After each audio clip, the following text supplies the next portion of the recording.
ವೀಕ್ಷಕರೇ, ಸ್ಯಾಂಡಲ್ವುಡ್ನ ಕೃಷ್ಣ ಅಂತಲೇ ಫೇಮಸ್ ಆಗಿರ್ತಕ್ಕಂಥವ್ರು. ಒಂದು ಕಾಲದಲ್ಲಿ ಮ್ಯೂಸಿಕಲ್ಲೇ ಮೋಡಿ ಮಾಡಿರ್ತಕ್ಕಂಥ ಕನ್ನಡದ ಖ್ಯಾತ ನಟ ಅಜಯ್ ರಾವ್ ಅವರು ನಮ್ಮ ಜೊತೆಗಿದ್ದಾರೆ. ಸರ್ ನಮಸ್ಕಾರ. ನಮಸ್ತೆ. ನಮಸ್ತೆ. ಹಾಯ್. ಹೇಗಿದ್ದೀರಿ sir? Fine, super, thank you. ಸಾಮಾನ್ಯವಾಗಿ ನಾವೆಲ್ಲ ಪಾರ್ಟ್ನರ್ ಅಂತ ಹೇಳಿದ್ರೆ ಬಿಸ್ನೆಸ್ಸಲ್ಲಿ ನೋಡ್ತೀವಿ, ಅಥವಾ ಬಿಫೋರ್ ಮದುವೆ ಆದಮೇಲೆ ಅಥವಾ ಮದುವೆಗಿಂತ ಮುಂಚೆ ಹೇಳ್ತೀವಿ. ಇದೇನು ಸರ್, ನೀವು ಪಾರ್ಟ್ನರ್ ಅನ್ನೋ ಹೆಸರಲ್ಲೇ ಸಿನಿಮಾ ಮಾಡ್ತಾ ಇದ್ದೀರಾ? ಅದೇ, ಇದು ಕಪಲ್ಸ್ ರಿಲೇಟೆಡ್ ವಿಚಾರ. ಮದುವೆಗೂ ಮುಂಚೆ, ಮದುವೆ ಆದಮೇಲೆ ಪಾರ್ಟ್ನರ್ಶಿಪ್ ಹೇಗಿರಬೇಕು ಒಂದು ಕಪಲ್ಸ್ ಅನ್ನೋದೇ ಒಂದು ಸಿನಿಮಾ. ಯಾಕೆ ಈ ಟೈಟ್ಲನ್ನು ಇಟ್ಕೊಂಡು ಸಿನಿಮಾಗೆ ಬರಬೇಕು ಎಂದು? ಯಾಕೆ ಈ ಟೈಟ್ಲ್ ಅನ್ನೋದಂದರೆ ಸ್ವಲ್ಪ ಬೇಗ ಹೇಳೋದಕ್ಕೆ ಇದು. ಐ ಥಿಂಕ್ ಇದಕ್ಕೆ ಒಂಚೂರು ಕಾಲ ಅವಕಾಶ ಕೊಡಿ. ಈಗ ಅಂದರೆ ಈಗ ಸಾಂಗ್ ರಿಲೀಸ್ ಮಾಡ್ತಾ ಇದ್ದೀವಿ.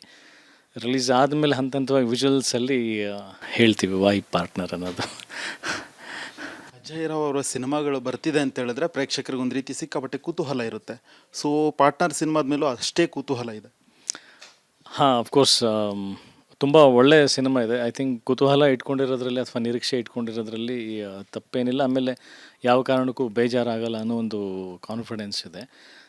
ಬಿಕಾಸ್ ತುಂಬ ಗ್ರೌಂಡ್ ವರ್ಕ್ ಮಾಡಿ ಡೇ ಒನ್ನಿಂದ ಎಲ್ಲದರಲ್ಲೂ ಪ್ರತಿಯೊಬ್ಬರೂ, ಎಲ್ಲ ಟೆಕ್ನಿಷಿಯನ್ಸ್, ಎಲ್ಲ ಆರ್ಟಿಸ್ಟ್ ಒಟ್ಟಿಗೆ ಕೂತ್ಕೊಂಡು ಇನ್ವಾಲ್ವ್ ಆಗಿ ಮಾಡಿರ್ತಕ್ಕಂಥ ಸಿನಿಮಾ. ಸೊ ಹಾಗಾಗಿ ವರ್ತ್ ವೇಟಿಂಗ್ ಆ್ಯಂಡ್ ಎಕ್ಸ್ಪೆಕ್ಟೇಷನ್ ಇಟ್ಕೊಳ್ಳೋದ್ರಲ್ಲೂ ಖಂಡಿತ ಒಂದು ಅರ್ಥ ಇದೆ ಅಂತ ಹೇಳ್ಬೋದು. ವೀಕ್ಷಕರೇ, ಸ್ಯಾಂಡಲ್ವುಡ್ನ ಕೃಷ್ಣ ಅಂತಲೇ ಫೇಮಸ್ ಆಗಿರ್ತಕ್ಕಂಥವ್ರು. ಒಂದು ಕಾಲದಲ್ಲಿ ಮ್ಯೂಸಿಕಲ್ಲೇ ಮೋಡಿ ಮಾಡಿರ್ತಕ್ಕಂಥ ಕನ್ನಡದ ಖ್ಯಾತ ನಟ ಅಜಯ್ ರಾವ್ ಅವರು ನಮ್ಮ ಜೊತೆಗಿದ್ದಾರೆ. ಸರ್ ನಮಸ್ಕಾರ. ನಮಸ್ತೆ. ನಮಸ್ತೆ. ಹಾಯ್. ಹೇಗಿದ್ದೀರಿ sir? Fine, super, thank you. ಸಾಮಾನ್ಯವಾಗಿ ನಾವೆಲ್ಲ ಪಾರ್ಟ್ನರ್ ಅಂತ ಹೇಳಿದ್ರೆ ಬಿಸ್ನೆಸ್ಸಲ್ಲಿ ನೋಡ್ತೀವಿ, ಅಥವಾ ಬಿಫೋರ್ ಮದುವೆ ಆದಮೇಲೆ ಅಥವಾ ಮದುವೆಗಿಂತ ಮುಂಚೆ ಹೇಳ್ತೀವಿ. ಇದೇನು ಸರ್, ನೀವು ಪಾರ್ಟ್ನರ್ ಅನ್ನೋ ಹೆಸರಲ್ಲೇ ಸಿನಿಮಾ ಮಾಡ್ತಾ ಇದ್ದೀರಾ? ಅದೇ, ಇದು ಕಪಲ್ಸ್ ರಿಲೇಟೆಡ್ ವಿಚಾರ. ಮದುವೆಗೂ ಮುಂಚೆ, ಮದುವೆ ಆದಮೇಲೆ ಪಾರ್ಟ್ನರ್ಶಿಪ್ ಹೇಗಿರಬೇಕು ಒಂದು ಕಪಲ್ಸ್ ಅನ್ನೋದೇ ಒಂದು ಸಿನಿಮಾ. ಯಾಕೆ ಈ ಟೈಟ್ಲನ್ನು ಇಟ್ಕೊಂಡು ಸಿನಿಮಾಗೆ ಬರಬೇಕು ಎಂದು? ಯಾಕೆ ಈ ಟೈಟ್ಲ್ ಅನ್ನೋದಂದರೆ ಸ್ವಲ್ಪ ಬೇಗ ಹೇಳೋದಕ್ಕೆ ಇದು. ಐ ಥಿಂಕ್ ಇದಕ್ಕೆ ಒಂಚೂರು ಕಾಲ ಅವಕಾಶ ಕೊಡಿ. ಈಗ ಅಂದರೆ ಈಗ ಸಾಂಗ್ ರಿಲೀಸ್ ಮಾಡ್ತಾ ಇದ್ದೀವಿ. ರಿಲೀಸ್ ಆದಮೇಲೆ ಹಂತ ಹಂತವಾಗಿ ವಿಜುವಲ್ಸಲ್ಲಿ ಹೇಳ್ತೀವಿ ವೈ ಪಾರ್ಟ್ನರ್ ಅನ್ನೋದು. ಅಜಯ್ ರಾವ್ ಅವರ ಸಿನಿಮಾಗಳು ಬರ್ತಿದೆ ಅಂತ ಹೇಳಿದ್ರೆ ಪ್ರೇಕ್ಷಕರಿಗೆ ಒಂದು ರೀತಿ ಸಿಕ್ಕಾಪಟ್ಟೆ ಕುತೂಹಲ ಇರುತ್ತೆ. ಸೊ ಪಾರ್ಟ್ನರ್ ಸಿನಿಮಾದ ಮೇಲೂ ಅಷ್ಟೇ ಕುತೂಹಲ ಇದೆ.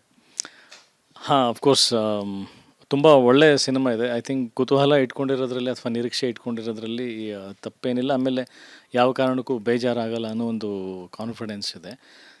ಬಿಕಾಸ್ ತುಂಬ ಗ್ರೌಂಡ್ ವರ್ಕ್ ಮಾಡಿ ಡೇ ಒನ್ನಿಂದ ಎಲ್ಲದರಲ್ಲೂ ಪ್ರತಿಯೊಬ್ಬರೂ, ಎಲ್ಲ ಟೆಕ್ನಿಷಿಯನ್ಸ್, ಎಲ್ಲ ಆರ್ಟಿಸ್ಟ್ ಒಟ್ಟಿಗೆ ಕೂತ್ಕೊಂಡು ಇನ್ವಾಲ್ವ್ ಆಗಿ ಮಾಡಿರ್ತಕ್ಕಂಥ ಸಿನಿಮಾ. ಸೊ ಹಾಗಾಗಿ ವರ್ತ್ ವೇಟಿಂಗ್ ಆ್ಯಂಡ್ ಎಕ್ಸ್ಪೆಕ್ಟೇಷನ್ ಇಟ್ಕೊಳ್ಳೋದ್ರಲ್ಲೂ ಖಂಡಿತ ಒಂದು ಅರ್ಥ ಇದೆ ಅಂತ ಹೇಳ್ಬೋದು.